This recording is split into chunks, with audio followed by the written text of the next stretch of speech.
Okay, I've got 1 minute till 1. Thank you all for joining us. I'm sure there's probably going to be a few more folks who are going to be coming online here. We had a good number of registrations here. If you're just joining us, please type your name in the chat if you would, and just let us know what institution you are coming from. We really appreciate everyone who has taken the time of their day to join us here for these confabs. Hopefully you will get a lot of information that's helpful to your institution. These private collections, I know whenever I go into any museum out there, I usually always find private collecting cases and artifacts or drawers of artifacts that collectors have donated to different institutions and museums, and have thought for a very long time that these are oftentimes overlooked resources. I'm really happy to have this confab and Dr. Labelle from Colorado State University, a friend and mentor and a great partner in our repository program, give a presentation today on that. So without further ado, I'm going to go ahead and start our presentation here. And we always start our presentations with a land acknowledgement. And for Colorado, our land acknowledgement is that we acknowledge that the land currently known as Colorado has been the traditional homelands of indigenous peoples since time immemorial. We are grateful to the work in partnership with the 48 sovereign nations who continue to call this land home. Together we plan exhibits, collect, preserve, and interpret artifacts, do archaeological work, and educational programs to share the history of Colorado. And before we begin, I'd like to also mention that Dr. Labelle's article, What's the Point?, which I think is an excellent example of his work and interaction along with his colleagues of working with private collectors. This can all be found in what the Society of American Archaeology has sort of termed as responsible and responsive stewards. So I think that's probably even a more appropriate term when we talk about private collectors. And SAA defines responsible and responsive stewards as private individuals who legally collect or own artifacts and who share archaeologists' desire to learn about the past, rather than exploiting the material record for personal gain. And I also want to emphasize that the Society for American Archaeology in their Archaeological Practice Journal has made this particular issue, the February 22 issue of this journal, open access and completely free. So if you go to that website from Cambridge Publishing, you will find that journal and you can look at all the articles. And I do want to emphasize that there are a really number of great articles about working with private collectors, all the way from indigenous perspectives on collecting, all the way to, for example, and also some casework where archaeologists have worked sort of as anthropologists, working with living collectors and getting their information of where their artifacts were found. And of course, Jason's article and his colleagues, but also there's some with some avocational organizations who have, from like Oregon, who have found it upon themselves to go ahead and repatriate some of their artifacts to indigenous folks. So there's a lot of really good articles in this journal, and I highly encourage you to check it out. And I just also want to emphasize that our next confab, which will be on May 17th at 1 p.m., we'll have Kristen McKenzie and Nicole Yagol from Denver Museum of Nature and Science talking about paleontological collections and tips and tricks for caring for them. I know that that's also another item that many of our museums have, and most of us, or many of us, are not trained in doing or knowing how to deal with those paleontological collections. So we'll look for you can look for the registration for that next confab in our next newsletter, which should be occurring or coming out in the next couple of weeks. So, or next couple of days, actually. So with that, I am going to stop sharing here. And I'd like to introduce our speaker, Jason Labelle, who is a CSU anthropology professor and also in charge of the Archaeological repository at CSU, and has done a lot of work working with private collectors, or I should say responsible and responsive citizens. So, Jason, you want to bring up your slides?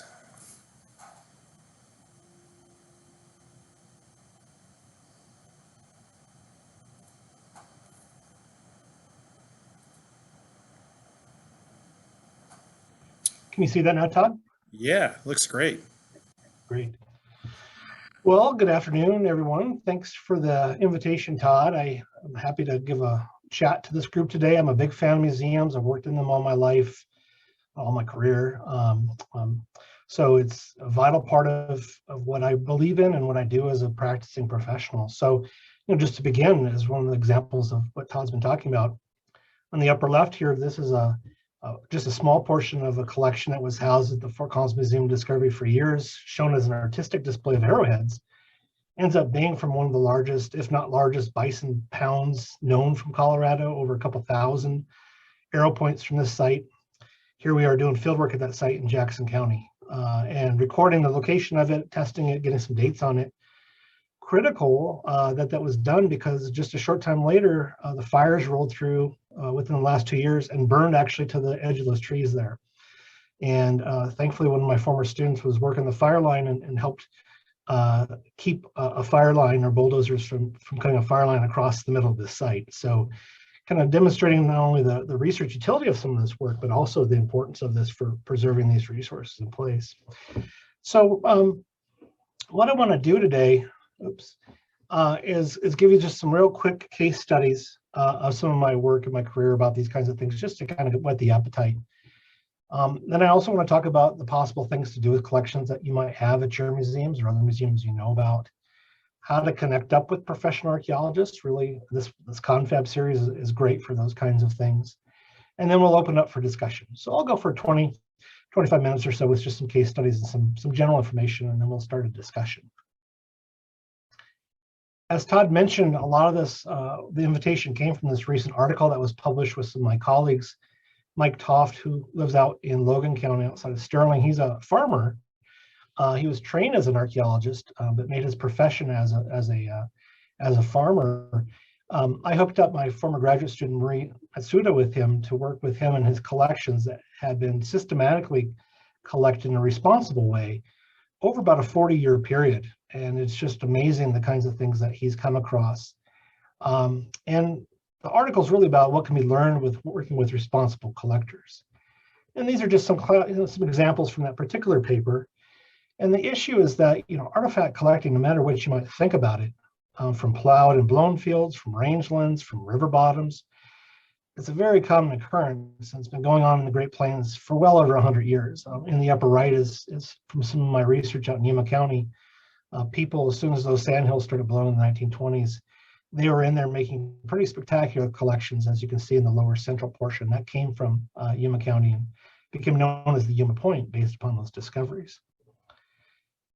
So, in terms of what archaeologists should do about artifact collecting, there are obviously a lot of legal and ethical issues to consider, and these have changed through time. And I get that, and I appreciate that, and they're great conversations to have. But I'm also a very practical, pragmatic person, and I know the real world exists beyond the academy and beyond what I do and what the profession does in cultural resource management. So I really try to think about pragmatic ways of dealing with this as an issue. And one of the ways archaeologists do is they just ignore it, and they just wish it would go away. And like most things that we don't like in life, that's not usually a very good way of dealing with a problem.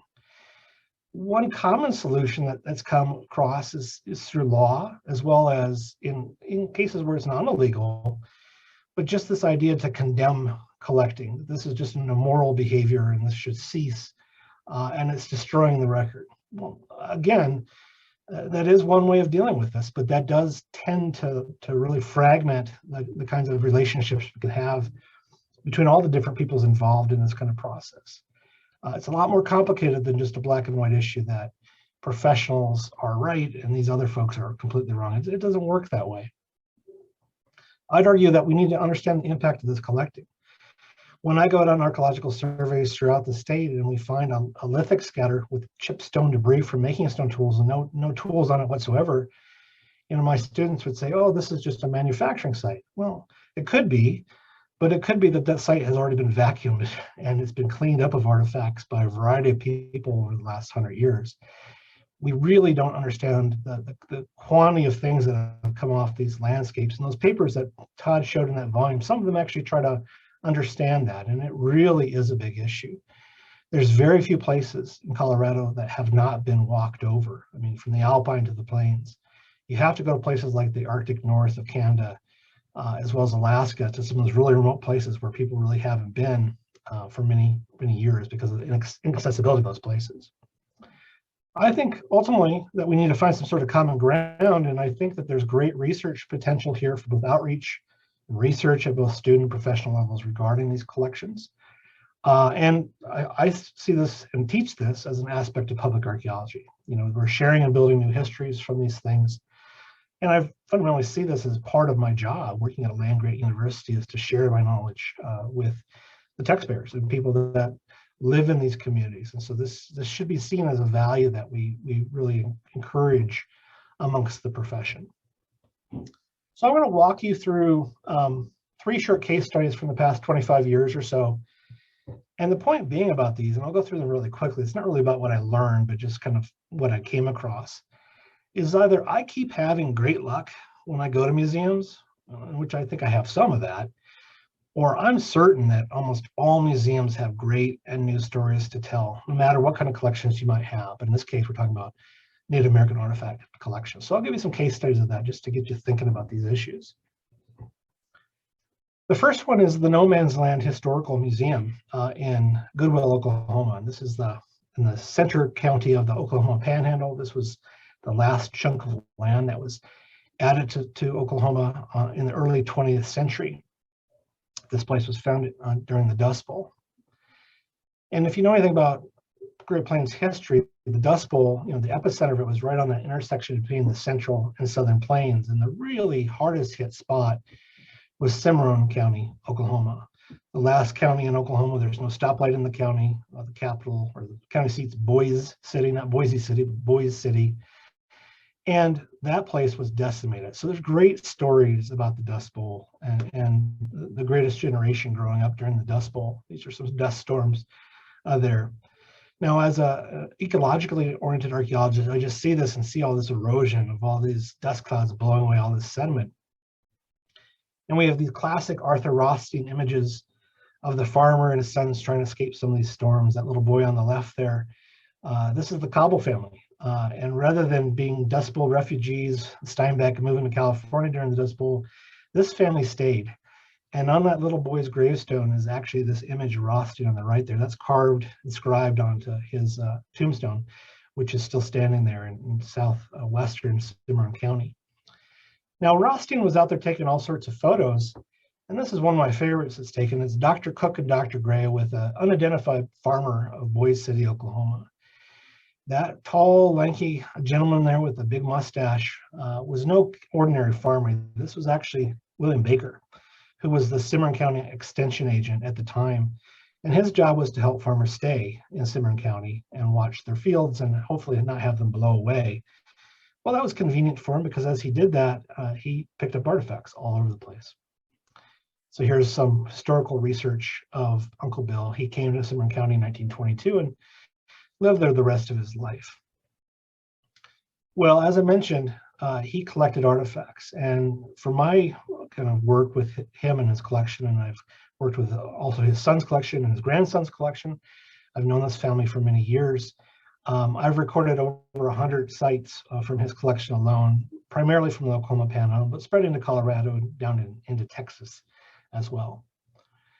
For my dissertation research, when I went to the No Man's Land Museum, most of his materials were in the back, and they were in wooden crates.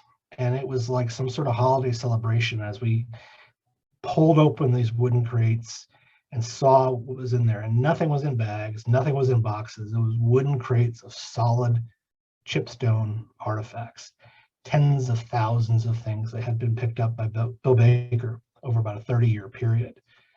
One of the more spectacular ones, and to this day is one of the largest Paleo-Indian sites that we know from all the Great Plains, was the Knoll site.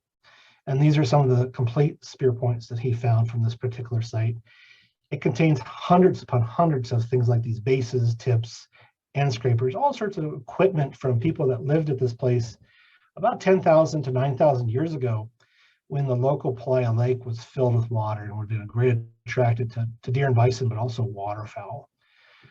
I was able to kind of understand the collection, the nature of his collecting habits, where these things came from, because there was notes that talked about where these came from. He labeled them to a particular site and location. And so that led us over a series of about 4 years doing a variety of field work at the site, survey as well as excavations, that revealed a nice stratified sequence, again, about 9,500 years ago at this particular locale where these people were living on the edge of this playa lake.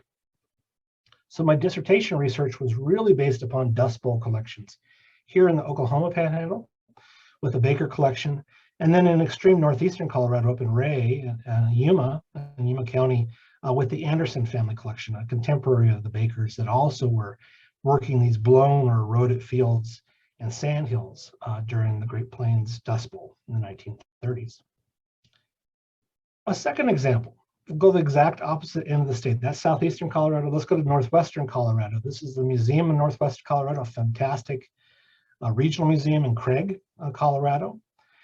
We were working out in a wilderness study area that the BLM designated called Skull Creek on this Fremont, so this farming community site in the Skull Creek Valley here with some excavations. Up behind this particular locale are canyons, and in these canyons are corn cribs or granaries of the Fremont people. This one is one of the best preserved in all of northwestern Colorado. You have dry and wet laid masonry, wooden beams supporting the roof still. This one has about 5 different chambers to it. That one you see in the middle is the best preserved. And in these granaries today are corn. And we can date these. I just got back 16 different dates on corn from these granary sites, all about 1,000 years ago. We also get pumpkin or gourds and beans and things from these as well.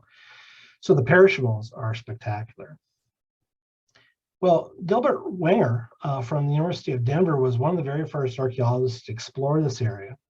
And in the 1950s, he wrote up some of the sites that he found, as well as working with local collectors about things that were known from this part of the state, totally unknown in the 50s. You can see the valley we were working on the excavations in the left photo down there below. So this is pretty far up the canyon system, this other site called 5MF379. In the photo to the right, you can see some of my students at the entrance to this small cave / rock shelter. In Wenger's thesis, he talks about this cave had been known since the 1920s, and locals had gotten into it and did some excavations of themselves. And I was intrigued because a gentleman named Bud Biles was mentioned as finding a variety of artifacts from this particular cave, including a basket that he'd found. There was artifacts still in the basket, and he had donated this to the Pioneer Museum in Craig in 1941. And I was intrigued about this. And BLM, this is BLM, and they had no idea about this. So I found out the Pioneer Museum became the Museum of Northwest Colorado. Went there, looked at displays, nothing on display like this. Hey, do you have anything related to Bud Biles? Well, yeah, sure, come to the back room. Well, in the back room, here we have that basket, and we had artifacts that were in this basket as well. This is a burned basket, Fremont in design, nearly identical to one from Mantle's Cave, which is along the Yampa River that CU excavated in the 1940s. Beautiful example of a coiled basket. Been able to track this down. This came from that particular site. The museum had no idea it was from that site. The BLM had no idea it was from that same site. Obtained permission and got a radiocarbon date off this particular basket to about 1,000 years ago. So same age as the corn from that particular shelter. The museum also had this burden basket on display. We were able to take a little piece of the basketry that had already fallen off, dated that almost 1,700 years old. This ended up being a really great story for their social media of the museum. Well over 118 shares to people who want to share this story. So we wrote up a little story about this, about the dating, the context, etc. And by working with other museums in the area, like in Vernal, for example, a couple other places too, we've now tracked down 5 of these burden baskets coming out of shelters in this area, primarily found in the 30s and 40s when people were actively digging these sites, oftentimes with no permission, but they ended up in these local museums. Now we can date these things. We have stylistic ways of tying them to the Fremont, etc. And in some cases, tracing them back to specific shelters, just like I showed you. So great public stories to share with people in your museums, great research that could be done, and really ethically sound research too, because we're trying to maximize their information from these existing types of collections. The final piece of the case study, again, just to give you some brief snippets here, is that of the Fort Cedric Museum in Julesburg, Colorado. Again, now we're in the exact opposite end of the corner, northeastern Colorado, right on the Nebraska line, right where Colorado essentially started in terms of surveys. A really fascinating place. Several years ago, I took one of my graduate students, Ray Sumner, out to the 150th anniversary of the Beecher Island fight on the Rickery River. And he was trying to figure out a dissertation topic. And I said, hey, let's go up to Fort Cedric and go look at their museum. We walked in, and the things on display that had been found in the area were just jaw-dropping. I had never been in there before. And they had all sorts of both Native American artifacts as well as artifacts from a series of conflicts that occurred in 1865. Julesburg is a location of a real important piece of Colorado history in terms of trails, as well as establishment of places like Fort Sedgwick, military establishments.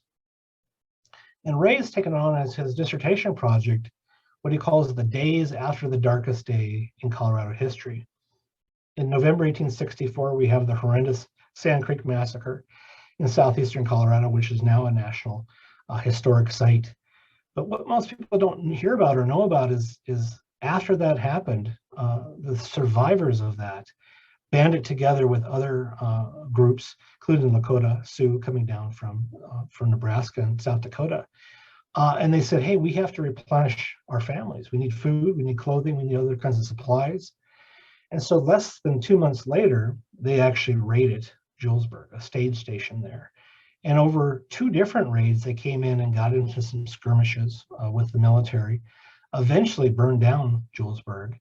And over a couple-month period, essentially Julesburg all the way to Denver was shut down with retribution attacks and burnings up and down the trail systems, all the way up to present-day Casper, Wyoming. Casper Collins, the city of Casper, Wyoming is named after him today. He was killed at the Battle of Platte Bridge in 1865.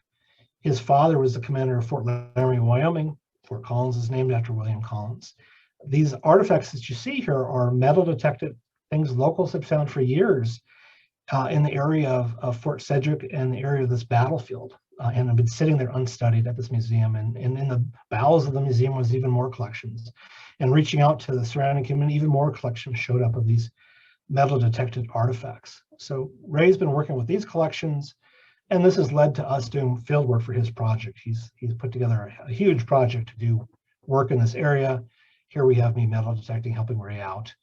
You can see the South Platte River there in the background. So again, here we have historic metal detecting as ways of starting new projects from these collections that are sitting there at the museums. Now, I knew something about this part of the world because in the 1930s in the Dustbowl, which is a period that I really enjoy researching, the University of Denver had sent out a pretty interesting professor, E.B. Renaud, who searched out throughout Colorado, Nebraska, Dakotas, as well as Wyoming, trying to understand the distribution of ancient Native American peoples in these areas. And in doing so, he worked with collectors. And I knew from the Julesburg area that he'd worked with a pretty famous individual that was one of the founders of that museum in Julesburg. His name was L.M. Lytle. Well, sure enough, started asking around the museum, hey, do you have anything from Lytle? And they had a little bit of things on display, and they came up with this. Here's a copy, Lytle's own copy, of E.B. Renault's second report from 1932, where he talks about recording Lytle's collection.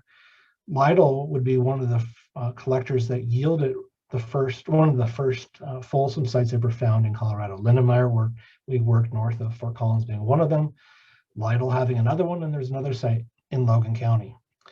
Now, I knew the Lytle had recorded not only just this Folsom site, but many other sites. Started poking around. Again, nothing's on display, but it's downstairs. And this is really due to Ray Sumner's persistent digging in those collections.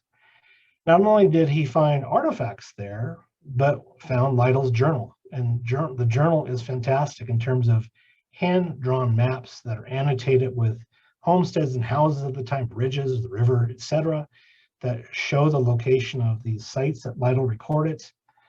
And then Lytle was prolific in terms of illustrating these things. This is from about 1927 to 1932, right during the start of the Dustbowl, recording all these artifacts to their sites. So they're key to those maps and these collections, which were once prominently displayed at the museum, have been mostly in the basement for many, many decades. So again, resurrecting some utility to recording these collections, learning more about these collections. This is something that we're working on. Yet again, as another one of these leads from these local or regional type museums. So in terms of, from my perspective, in terms of kind of thinking about this from working with local museums and regional museums, there are some pluses and downsides of dealing with these kinds of collections. I mean, the collections that I seek out, as I just showed you, are ones that have some sort of contextual information. We want to see, professional archaeologists want to see collections, if we can, they have associated maps, USGS maps or older maps, the hand-drawn maps by Lytle. The Andersons in Yuma County did the same thing. We have their logs where they show where these artifacts are coming from. Are there photos, records, associated notes, or family member histories that give an understanding of these collections? I've been fortunate. There's been pretty good collection history of a lot of these things that I've dealt with. So there's been utility to do more research with them and kind of push these projects a little bit further. In some cases, the items might not have that contextual information, but because they're rare or uncommon, because it's a sampling phenomenon, they do have information that professional archaeologists might be interested in. This could be things, and these are things that we've written on and published on out of my research lab here at CSU. It might be Ice Age projectile points. They're pretty uncommon as compared to smaller arrow points from the last couple millennia or so. Glass trade beads from the 19th century, atlatl weights, caches of stone tools. We've done work with Amazonite pendants. Now, Amazonite is very rarely distributed throughout the world, but there's a source outside of Pikes Peak.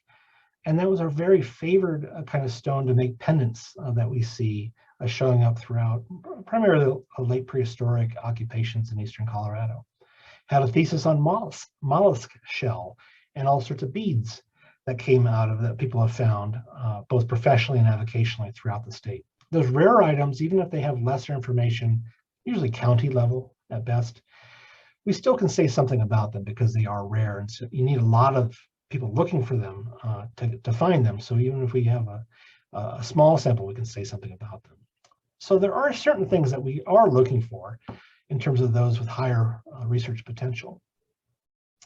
Now, the ones that don't have as high research potential for us typically don't have much contextual information. We don't know beyond the county where they came from. But I would argue to you that they actually have great educational value for you and your community. Obviously, we could talk about, or you could talk about Native American groups in your area. From the 19th century, their forced removal after Sand Creek, but then going back deeper and deeper and deeper in time. We have a great understanding of this today in 2022 than we did in 1922 when Baker and Lytle and others were looking for these things 100 years ago. There are ways that you can create displays about changes in stone tool technology over time. Because these things shift, and just like any kind of material culture, there's fads and trends in their forms through time.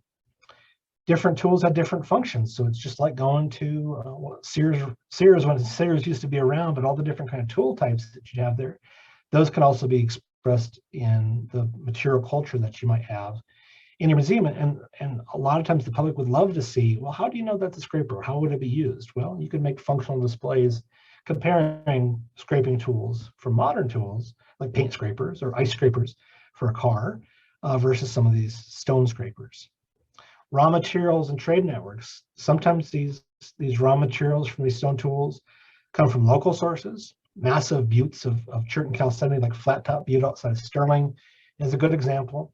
But here in Larimer County, we have sites with raw materials from Texas, from the Texas Panhandle, as well as Central Texas, or obsidian from Yellowstone National Park. How did that get here? What kind of trade and exchange networks were in place to move these materials?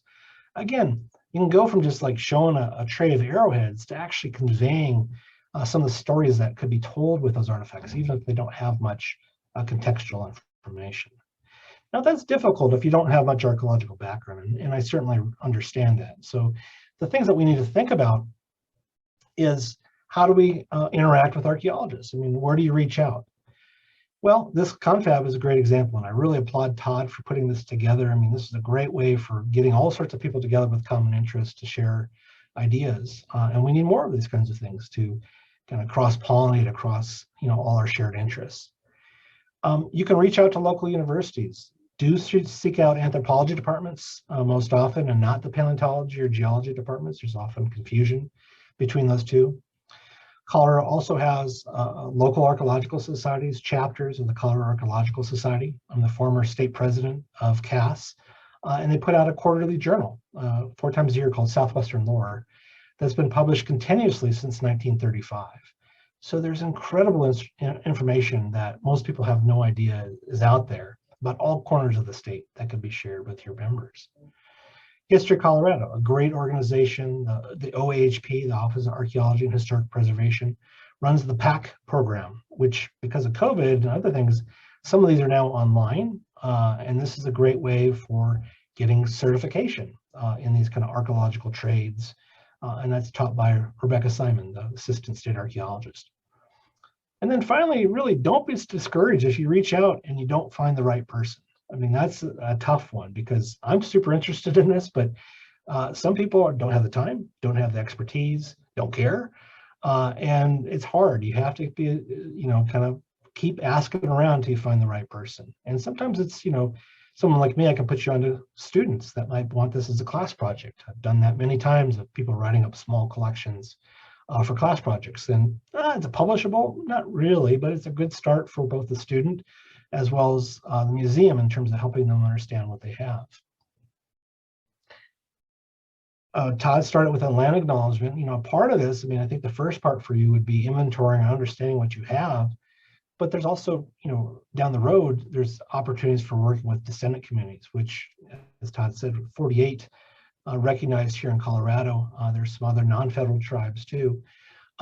Here we have the Ute, various portions of the Ute Nation, as well as the Arapaho and Cheyenne, the tribes people typically think of in Colorado, but there's many more affiliated with Colorado. And we're increasingly working with them in non-legal sorts of ways. Legally for NAGPRA and other kinds of things in Section 106 consultation. But in terms of these artifact collections in that journal that Todd talked about, how do we start having these conversations and bringing more people to the table? And this is one of the things that we kind of grappled with and thought about in some of those papers in that particular issue. Ask for help, right? We're here to help you.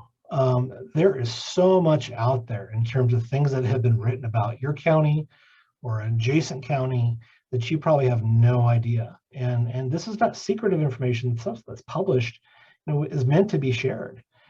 There has been lots of excavations and work throughout the state you might not be aware of, and that could help you contextualize and talk about discoveries that have been made in your local area. And again, help you think about how you could incorporate this into new exhibits.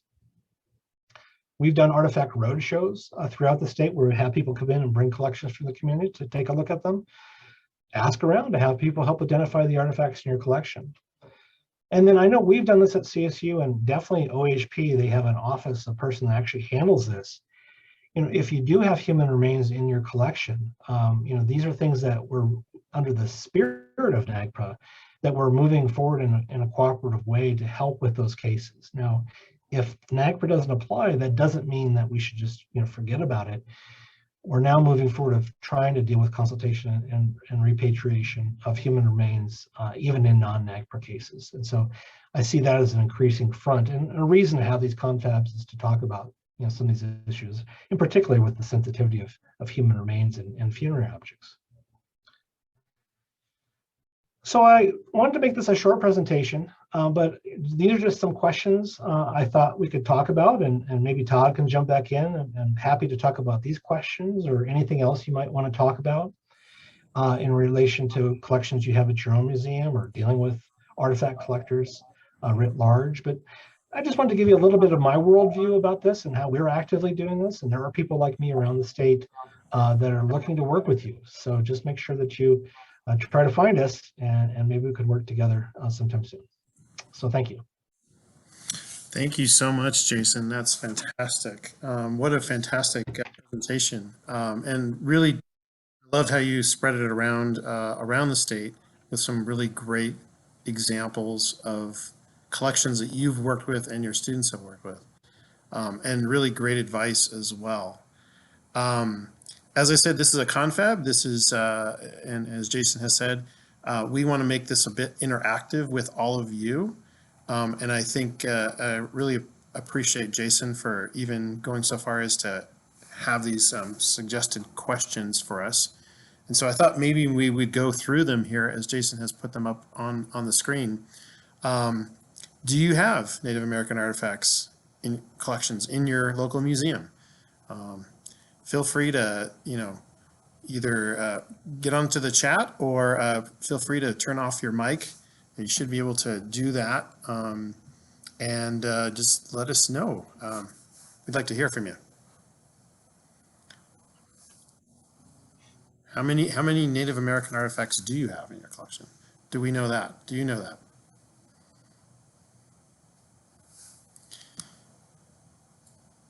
Loretta, I'm going to point to you. I know you have a lot. Yes, we have one collection that has over 12,000 artifacts. And the good part about it is it sort of has documentation of where it came from, not necessarily the site, but the area. And then we have other collections. Excellent. Anyone else like to share?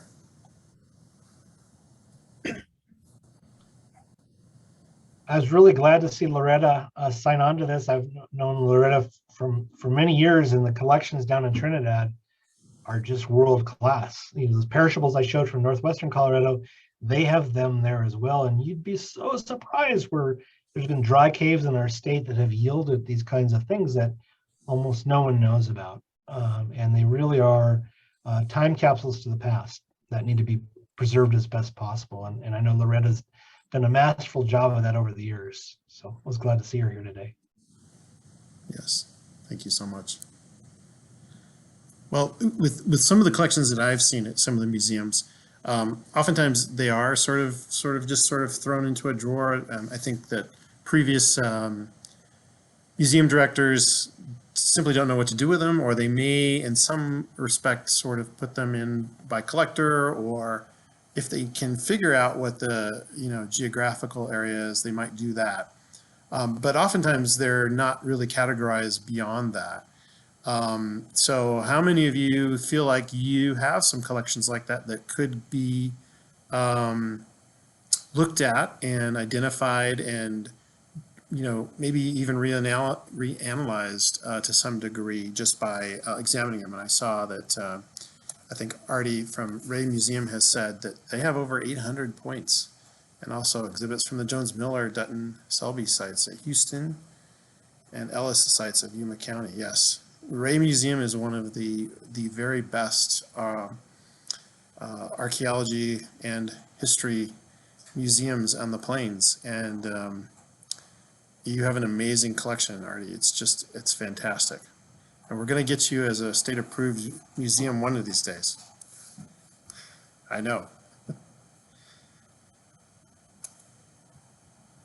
But yeah, how many of you have collections that you feel like, geez, I could use a professional or someone to come in and do a little bit further analysis, or at least categorization of. As Jason has said, he and many of his students his colleagues have gone out and helped try to do that with museums. And that's really a long tradition of many great archaeologists, such as Liz Morris and even Hannah Marie Wormington would often go out to these small museums and do categorizations of them at least, or try to get them in some sort of sorting manner, in which I really applaud all of the professionals that go out and try to do that. I think it's so important. And I think that museums shouldn't be swayed by the fact that professionals maybe not interested in it because it's a private collection and it's not been collected by professionals or by a state permit or something. There is valuable information oftentimes with these small collections, as Jason has really illustrated well in his presentation.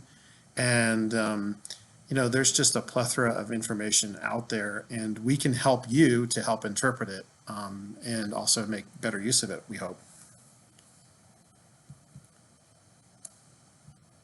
And just jumping in, Todd, I mean, I think what a lot of folks don't know is just the staggering quantity of work that's been done professionally in archaeology in Colorado and elsewhere in the last 50 years or so. Now, the eastern part of our state, because of private lands, has seen less work than other portions like the Front Range and the West, which is mostly federal land. But nevertheless, I mean, there are incredible stories to be told about your communities that probably are going untold because nobody knows about them. And people like me are awful about sharing this information. We put it into places that's obscure and hard to get your hands on. That's why we did that article open access, that no one has to pay for it. But there's so much that could be told, and every time I give a talk in one of these towns, people just cannot believe that these stories exist, and they've never heard of it, even though they've grown up there their whole lives, and it's 5 miles away. And so, again, I think if you're thinking about new stories to tell, I mean, I think that there's great resources that are untapped by talking to folks at OHP, History Colorado, and other folks in this network. Absolutely. I see Carolyn has said the Luther Bean Museum has a number of collections, but no budget really. Hoping to be able to incorporate museum internships for students to start working through the small collections to get a better handle of what is there and what might have been moved to other repositories in the past. Yeah, great. Yeah, we've always tried to encourage, any interns that we have through our program here, that we do a small internship program for, to be able to reach out to other institutions, as well as the other academic colleges and universities in our state, have also likewise encouraged, and really CSU is really kind of a leader in that, in encouraging students to go out and work with these collections. With Jason and Ray Sumner being prime examples, for instance, but there are many others, and yes, and if you've got there at Adams State some folks and some students that want to do that type of work as an internship, that's fantastic. I think that's also a great way to maximize the use of students' interests, as well as getting some work done and some better interpretation of what you have. So that's great. I like also Jason's next question. Do you know artifact collectors in your local area? This is the living collectors, I should say, the living, responsible and responsive folks. And what do they plan to do with their collections? Have you gotten a good relationship with them? I don't know if anybody ever went to Genoa, to the Wonderview Tower, just east of Lyman. It was on Ripley's Believe It or Not, see 6 states from the top Is that Kansas, Nebraska, Wyoming, or is that fear, confusion, close to death as the tower topples on you? Pretty amazing place that was owned for years by Jerry Chubbuck, this massive artifact collector. The Olson Chubbuck Bison Kill is named after him because he found it in the 1950s. When he died, most of that was auctioned off, never to be seen again, broken into an infinite number of smaller collections. Some people bought a lot of the paleo old pieces and preserved them as in mass, but most of it just scattered. And it was just gut-wrenching to see that happen. So it's a real issue that we're trying to deal with. Like, what do you do with those situations? It's so true. And, it's also one of those things that, you want to encourage them to try to donate if they can, and particularly if they've got really good, what we call provenience information, good locational information associated with those artifacts that they've collected over the years.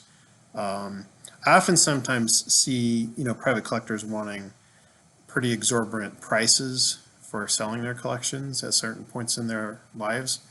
And, we definitely can't condone that. We don't want to encourage that, but we can encourage them to donate.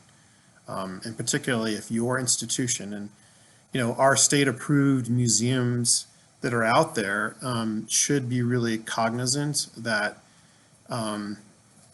if you're talking with a private collector, that you have the capabilities and the responsibilities that are kind of associated in with, keeping and taking in that collections, some of which are incredibly valuable.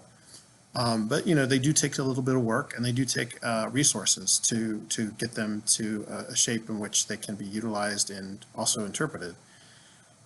So, there's that aspect to it as well that people kind of should think about as they're probably talking with a lot of collectors. And I think that we're coming into a time period when a lot of collectors, perhaps, from earlier ages, are retiring or moving on and don't know what to do with their collections, and maybe their family members don't know what to do with them either. So this is the time when we're going to probably be seeing a plethora of these types of collections coming in or wanting to come into museums. And, once it becomes and it's fully donated, and make sure that when those collections are donated to a museum, that the full rights and titles are given over to the museum, in a sense, they actually kind of then become an interest of the state if you're a state repository and owned by a subdivision of Colorado. So it kind of adds to our whole inventory of collections out there. So it's just some thoughts to think about. Anybody out there working with private collectors, either formally or informally?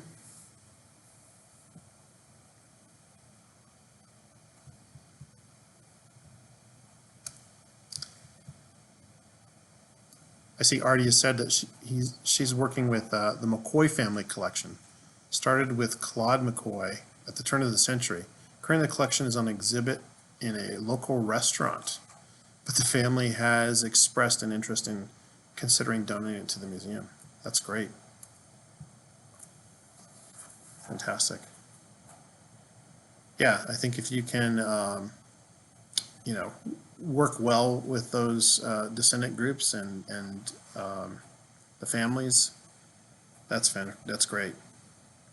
So have you ever spoken to archaeologists in your region about your collections? Hopefully you have. Hopefully you've opened the door to all the archaeologists professionally that are working around the state, and I hope to encourage all of you to do so. I see Carolyn has also said, Chris and I have both worked with Bonnie and the various connections she has developed in Lake City area with collectors. Chris has done more. Yeah, Bonnie Piplato has done an enormous amount of work with private collectors, and of course she was kind of the spearheading the Society for American Archaeology's collectors and collections. I know that Jason is a part of that group, to actually put together that entire journals issue, and she's been very, very active in that. Speaking of donations, this is Eric, what do we do with archaeological collections literally left on the doorstep? We have a small box of, hold on just a second, a small box, let's see, of ceramic fragments left outside the door recently. No contact information, no information about where they came from. That's a good question. Jason, you have any thoughts? Well, I mean, students love the tactile experience, you know, and so we have unprovenience pottery that who knows how it got to CSU. It was well before my time, well before Liz Morris's time. But for a student to handle a broken Pueblo 3 bug from the Mesa Verde area, it's just a fragment of it, but to see that and to potentially touch that, you know, it's not a museum quality specimen, but it brings them a connection they can't have any other way. And so, again, those tactile experiences, I think, really are more influential than you might imagine. So yeah, it doesn't have research value, but these things I think do have value. I mean, it's tough when you don't know anything about those kinds of collections. But I bring collections into classes as much as I can because it just enhances that experience, and people have much more empathy and understanding of these peoples of the past when they can, you know, touch an example of it. And isn't that what we're trying to do? Is, you know, tell these stories and get more appreciation. I mean, land acknowledgements are a wonderful way to start these kind of conversations, but in my experience, most people have no idea what you're talking about and have no idea who these peoples are. And so it's a launching point for me to tell some of these broader stories from an archaeological perspective. It's only part of it, but any way that we can do that, we're helping these descendant communities with their ties to Colorado, in my opinion.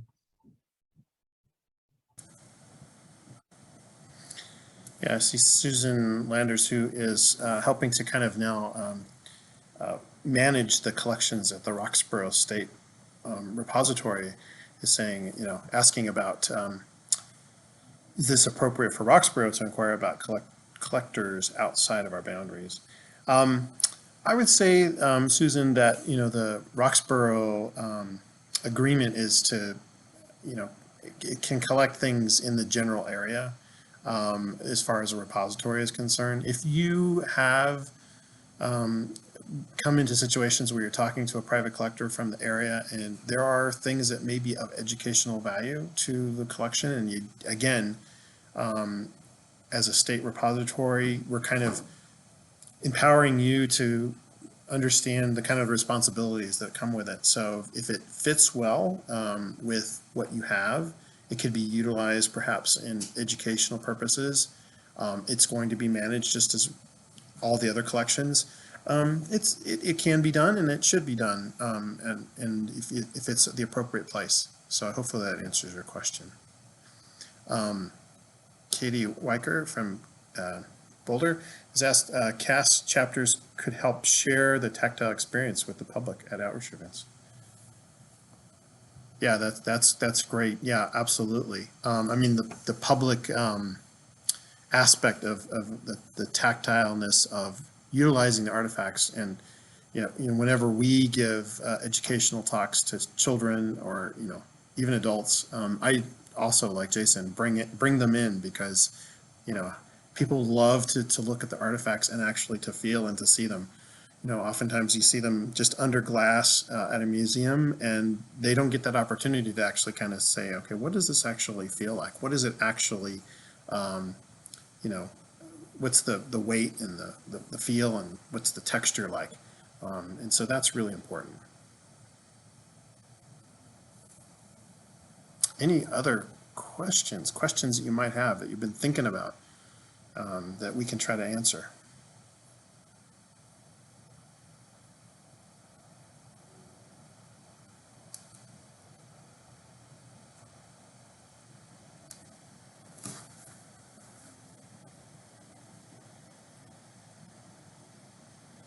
you all have fantastic collections, and I know many of you do have these really fantastic collections that are from our responsible and responsive citizens out there. Please make use of them and try to reach out to all the professionals and the students that are learning to utilize them. And I think we can make vast improvements, as well as just learn a lot about them and our areas much better. So, I mean, yeah, let me throw one more point in from a professor side of things. I mean, writing a class paper based upon a bunch of articles that students dig up versus giving them a box of things to sort, describe, measure, and say something about. Boy, that's hard to do, but the students love that and they get so much more from it. So again, we don't always have to think about this as like, it has to be the perfect example of like, we're gaining all this information. Sometimes just even that experience is useful for helping everyone involved. So, you know, I encourage you to reach out if you have something. I mean, there might be a student project in there that somebody might be able to help you sponsor. So I know that my students value that, and that's what they want to do. So know there's people out there trying to get that done. So you might have things that could be written up for you that way.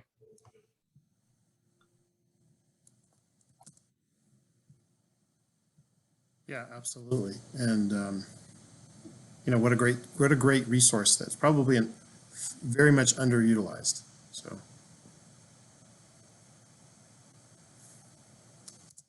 I do want to encourage everybody to check out the full volume of the Advances in Archaeological Practice.